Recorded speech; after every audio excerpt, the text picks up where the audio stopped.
whenever Sure. we're ready. So, we're here to talk. We're in Montreal, here to talk about the new album, Paramore. Yes. We'll go to the obvious question: self-titled. Is there any message to that? Is it a rebirth? Is it a rebranding? What's the message there? Absolutely a rebirth. More than a rebranding. I mean, we've changed a lot. Right. The band itself has changed. We've changed as people. Really, I guess the better words for it are we've grown up. But it was really just an album for us to kind of rediscover who we want to be as a band, and we spent a lot of time doing that. And then when it came time to name what was it, that discovery process? So, because the sound has changed, and as a Kiss fan myself, I love the fact there's a new twist every time you get it. It's not always the same 3 chords and stuff. So what was not the rebranding, but the rediscovering of the band? What process did you go through? Honestly, we kind of stumbled onto it. It wasn't as conscious as we thought it was going to be. A decision to do that.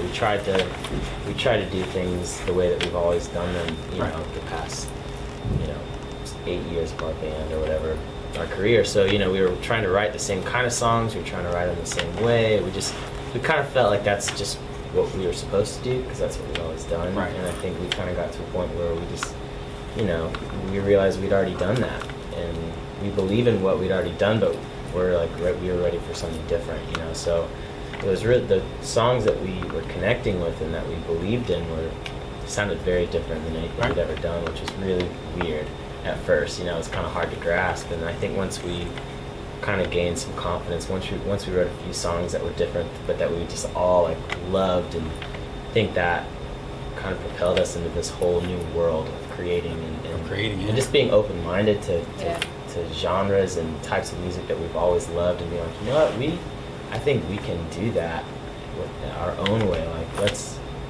Let's show everyone how Paramore can do all of these different things. Yeah, which is really great. Now, you showed up, or the album was #1 on Billboard. So here you are coming out of Tennessee. You were signed at 14. How does that feel? How does it feel to be #1 on Billboard? And does it really matter anymore in this day and age? I don't know. I guess it felt good. Yeah. Yeah. We've never done it before, so it was a milestone. But in the grand scheme of things, it's a number.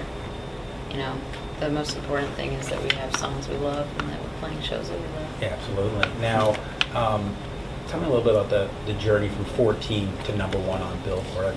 Did you ever think you'd get this far? What were sort of your goals when you set out on this journey? We just want to play shows. We were in Taylor's basement. We were in Jeremy's living room.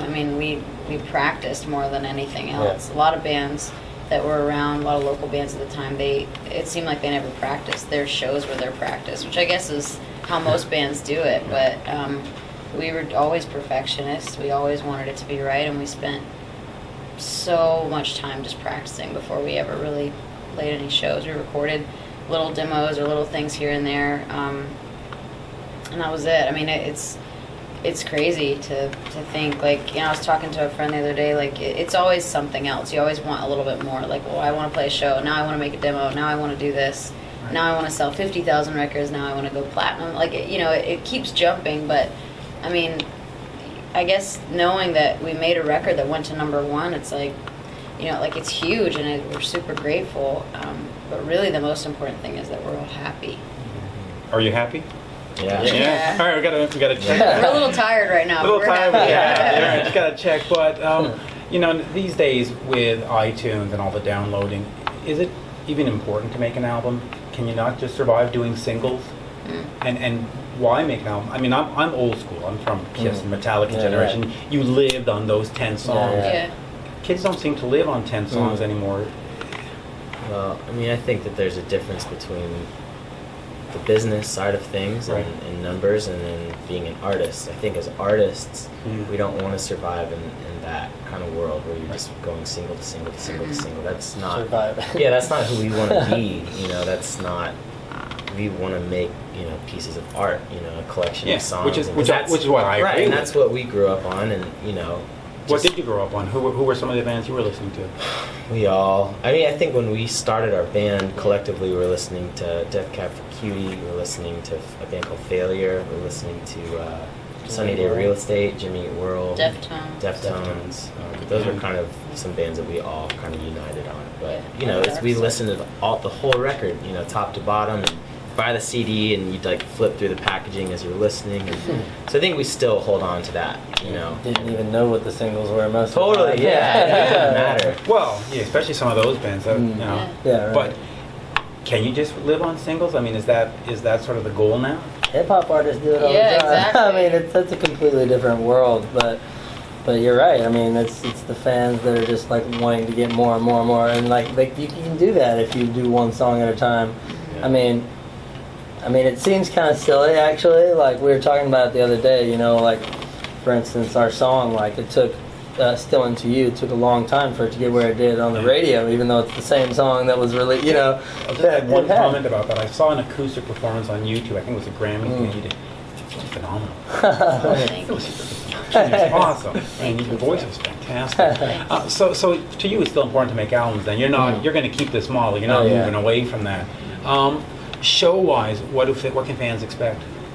We have the biggest show that we've ever been able to bring over here, and we're so excited, man. We got lights and special things. It feels like it's my favorite set list we've ever had, and I really feel like there's something there for everyone, new fans, old fans, and from all of our records. And I don't know, we're gonna have a good time tonight. Everyone's gonna leave just like wishing it was still going on. And now you're all from Tennessee, obviously known for being country music. Did that influence you at all? And why didn't you go into the country music field? Why are you not a twang singer? Because I don't know. We But did you get a lot of that growing up? I mean, was it all in your kitchens with mom and dad? No, not as much. Not really. That was always, I think that's a lot of the reason that we all found each other, is because we weren't into the same kind of music that all of our friends were. You know, we were listening, you know, maybe in other cities in New York and LA, the bands we were listening to were more popular, but in Franklin, no one knew, you know, Sunny Day Real Estate, Failure. So I think that was something that we all bonded on, and I think that's kind of what set us apart even a little bit from a lot of our peers, was that we weren't doing the same thing. Yeah. So I don't know. We totally love and respect country music, and are fans of it. So there's no It's cool. Paramore country album coming up. Well, you never know. You never know. Just Yeah, you might as well. Tell me a little bit about the scene down there. It's become pretty active and pretty vibrant in terms of, you know, a lot of the rock stars that I'm friends with, you know, from Slaughter and Poison, they've all moved out to there. Yeah. Yes, What's going sure. on in Tennessee? It's a great place to live. I mean, people as a whole aren't that impressed with stardom. You know, I think it's been around in that city for so long, and even in bigger degrees. You know, especially country stars that are just bigger than life itself. More down to earth? Yeah, I mean, I think the city itself is pretty down to earth, and there's a lot to do there. Anyways, there's a great community for songwriters, which everyone's getting into it, even if they weren't before, even if they were just singers or session players before. I mean, songwriting is a great way to make a living. So there's that, and then I think the scene, for young people right now is so cool. I mean, it's pretty diverse. Is there a scene for young people? Because Yes. the guys that I know that are there are from bands like I said, Tesla and Cinder. I mean, they were talking dinosaurs. Is there a young, vibrant scene of people? Absolutely. Yeah. Yeah, it's just now in the past probably 5 years has it really been coming up. But more, we don't get to see home but every couple months, and I swear every time I come home there's some amazing new bar and club, and like there's people walking down the street that I'm like, you do not look like you're supposed to live here. But it's just growing and growing. And I know like New York Times or something named it like one of the next it cities. And Well, it's got to be. I mean, going back in the 60s, you had New York, and then in the 80s, it was Los Angeles, and then it was Seattle, and it seems to me that Tennessee is where you got to go these days. Dude, it's rad. There's a great, 4 or 5 years ago when we put out Brand New Eyes, and it had been there. It had been going on, but I got really into going to a lot of basement shows, and there's great punk rock scene. There's a great just bluesy rock sort of that vibe thing. Which That's interesting. is You more mentioned obvious, that. There's more than just a country scene. There's all kinds of stuff. There's so many little nooks all over. Electronic music. I mean, there's everything. Well, that's the thing now. There really is an underground kind of rock, an alternative scene growing. That's what's been so cool. Is I think for a while Nashville kind of felt like our little secret. Yeah. So it's kind of been bittersweet that it's been growing. So man, they're finding it out. But it's cool that there's more like-minded people like us that are coming in. And you know, cooler bands, and it's exciting. Yeah, it is. Yeah, it really is, and you know, it's just funny because a lot of the people that I would phone, I always had LA phone numbers for them, and they would say, "Mitch, we're moving to Nashville." All right, off you go. See you later. Closer. It's closer now. Another thing I want to talk about is, you know, you're known to have a very strong faith, Christian faith. Yeah. How does that play out in the music business, which is not always a very sort of Christian kind of place? Are there things that go against your values that you just can't get into, or I mean, how do you sort of balance both? I mean, to me, it's not something I have to think about Okay. every day. You know, I don't think any of us like have to. It's not like we face some, you know, ridiculous decision that we have to make on a daily basis. You know, because of our faith, it's just part of who we are. You know, and it lives and breathes along with us. And there haven't been very many times, I don't think, in our career. And I mean, correct me if I'm wrong, but that we've had to say. We're doing this just because of our faith, or we're not doing this just because of our faith. I mean, people respect us. I mean, we don't, like, the people that we work with at our label, at our management, our booking, everyone knows who we are, and I think that from day one we've made a case for who we are. We've never let anyone push us around. I mean, the reason I ask is because I think of somebody like Katy Perry, whose parents were preachers or dad. Yeah. And there was a tough time going there. Mom doesn't want to go to shows. Don't sing that song about I kissed a girl. Yeah, yeah. Did you have anything like that from your family or your friends that said, "Hey, wait a minute now"? I mean,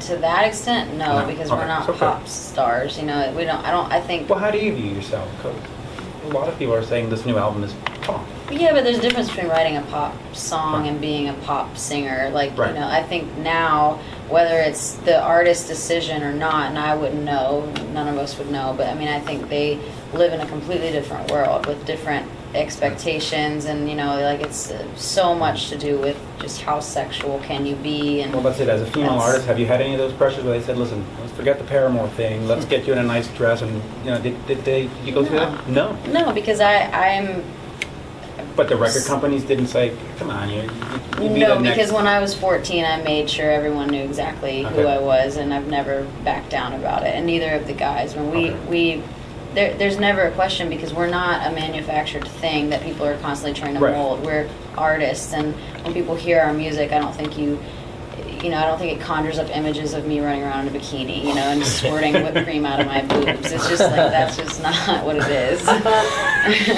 You might want to put that in the sets tonight. It's just not who we are. And you know what? Like, Right.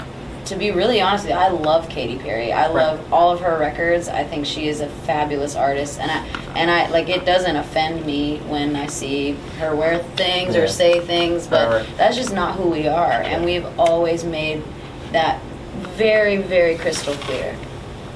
Because I'm sorry, you know, I always thought that, you know, when you get signed at 14, they go, "Come here, we'll mold you, we'll Not shape this you." one. Not that.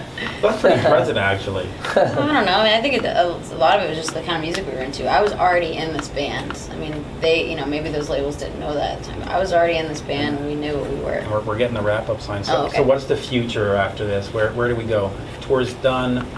You run through the album cycle. When do you think we're getting new music and new stuff? Like, you're not into that yet, huh? No, we're I not. mean, this is brand new. Well, yeah, we're still very much in this record cycle. We'll have more singles that are going to come out, and we have a lot more tours coming up. So, kind of just taking it one day at a time. Right now we're excited about the holidays, Yeah. Christmas, being Yeah. with the Family family, at home. and then next year, you know, we're going to work really hard again. So we'll see what happens. Yeah. Well, good. Well, thank you. Thank Yeah, you for your thank you so much. Thank you. Thank you. Thanks. man. See you, Thank man. you. Anything-